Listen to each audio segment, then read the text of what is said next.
If you're looking to improve the audio quality of your YouTube videos like we were not too long ago, stick around. We'll talk about the Rode Wireless Go and Go 2 and some of the other options that are available for you to level up your audio on your YouTube videos to improve the overall quality of your recordings. Not too long ago, our main channel Plan Free received a significant amount of comments about the audio quality on our videos, and they weren't always in a positive light. So it led us to start looking around at ways that we could improve the quality of our recordings for production value of the videos. Shortly after we did buy the product I'm going to talk about today and improve the audio quality of our recordings, our main channel Plan Free gained 1,000 subscribers in about a 1-month period. Now that's not necessarily completely due to improving our audio, but I'm sure it was one of the factors that was involved, because I think it's pretty reasonable to think that YouTube has the ability to measure and sort of grade the audio quality of the videos that are being posted on their platform. After doing some looking around into the different options available to us and the price that we were comfortable spending, we ended up deciding to purchase the Rode Go Wireless. Now, first and foremost, the reason we decided to add an additional microphone to the ones that are built into our devices, whether it be, in our case, an Android phone or a GoPro, is because the external microphones are significantly better quality than what's built into those devices that I just mentioned. This microphone is compact, it's wireless. It can also be used as a lavalier, as you can see clipped on my shirt. Why did we decide on this particular microphone? It's probably worth mentioning that we're complete newbies and not tech orientated, so this was the first microphone that we've ever even considered buying. Now, even though the Rode Go Wireless was about twice as much as I was originally intending to spend, we still went ahead and purchased it because of some of the things I'm going to mention here. In the beginning of our search for an additional microphone, we looked at things like the shotgun style mics, whether it be from Rode or other companies, and that was attractive because you can get into a microphone like this for at or under $100, depending if you're in the US or Canada. And these are very good quality microphones at that price point, and that will definitely also increase the quality of the audio of your recordings. Now, some of the reasons we chose to spend a little more than double the price of, let's say, a comparable shotgun microphone, one of the reasons is because the microphone I'm using now, the Rode Wireless Go, is multi-directional. So it will pick up sound not only directed right at it, but ambient sounds from different directions near it. Whereas the shotgun microphones usually are unidirectional, so you need to have the microphone pointed right at the person talking, or the person talking needs to be talking sort of directly at the microphone. And the reason why we thought this was valuable is because sometimes my wife and I like to be talking at the same time in a video, and if she's, let's say, sitting beside me over here, this particular microphone will pick up her voice quite well, whereas a shotgun microphone may not do as good a job. So we felt in our case that the multi-directional feature was an advantage over the unidirectional shotgun microphone. Another benefit of the Rode Go in our situation is that it can be used, like I mentioned before in the video, as a clip-on lavalier style microphone, which is how I'm using it now. And the key for us is that it's a wireless lavalier. So if I wanted to get up and, let's say, walk to the back of the motorhome or to behind the camera, I can do that, and it doesn't affect the audio quality whatsoever because the microphone is still as close to my voice as it is sitting here. So this microphone has a reasonably wide range where I can walk away from the transmitter, which is attached to the phone right now. And as long as I'm in a line of sight and I don't interrupt the signal transmit, it will remain high quality audio. And that was attractive to us because sometimes we like to move around when we're talking. All right, I'm gonna see if I can do sort of a audio comparison for you guys real quick here. Maybe we'll compare the audio being on to the audio being off. But one of the other comparisons I'd like to do is see if I can walk outside over here with an uninterrupted signal to the audio. So this may or may not work. Let's try it out.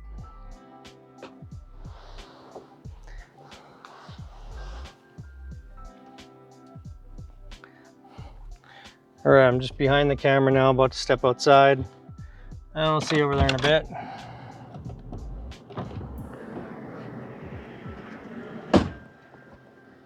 I don't know if you can still hear me now, but I'm outside the front of the motorhome and walking around the corner. So if the line of sight wasn't interrupted, you probably should be hearing about the same audio that you were hearing when I was inside the motorhome. Because like I said before, the microphone is still on my shirt here where it was when I was inside.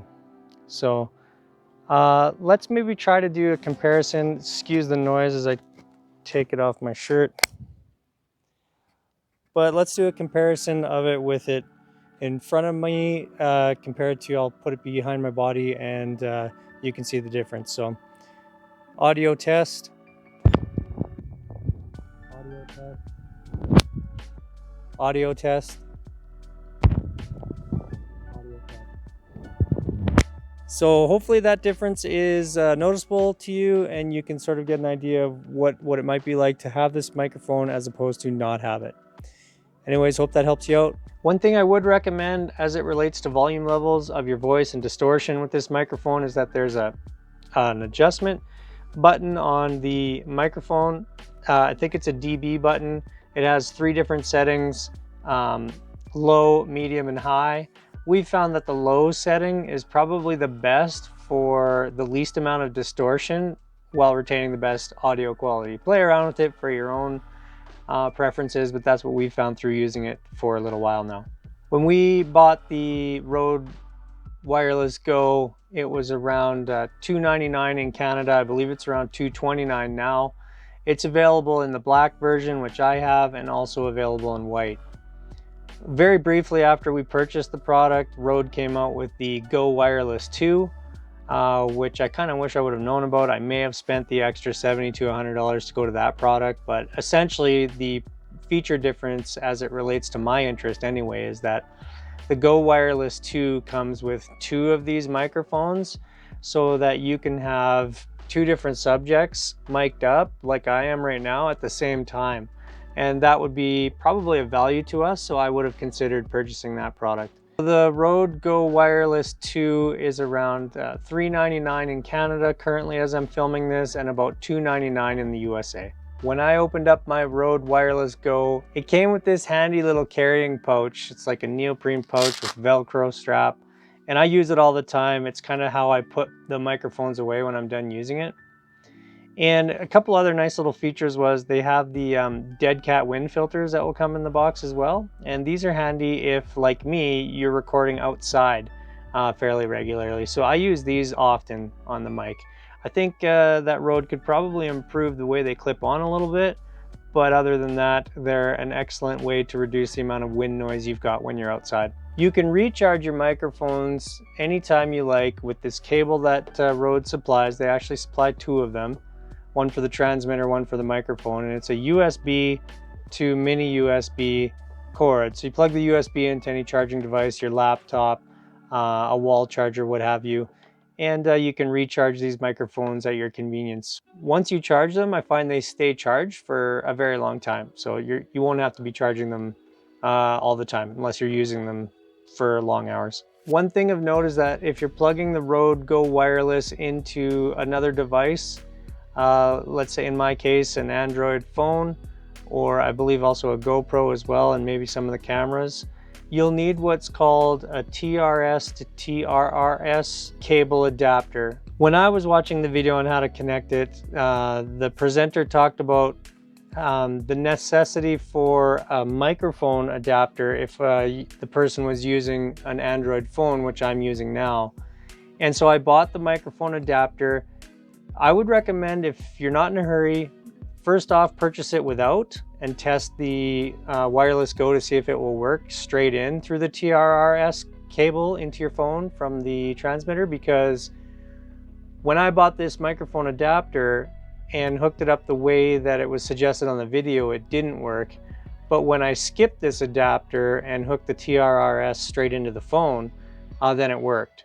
So everybody's case will probably be different. I would suggest you try it without first, and then if it doesn't work, consider purchasing this adapter, and I will leave the link to this particular adapter in the description below, as I will with the TRRS cable.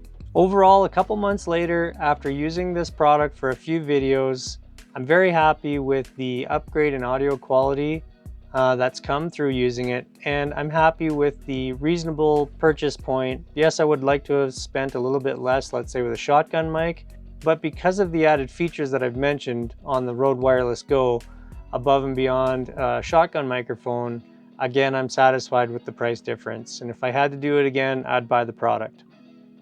On the subject of going back in time, if I knew the Rode Go Wireless 2 was about to come out, I probably would have purchased that product. Anyway, overall, I can recommend the Rode Go Wireless to you. I think it will improve your audio quality, and it gives you the flexibility and freedom to move around wirelessly if that's something that you do in your videos normally. Anyway, thanks for watching. This is Plan Free. We'll see you again soon. Bye for now.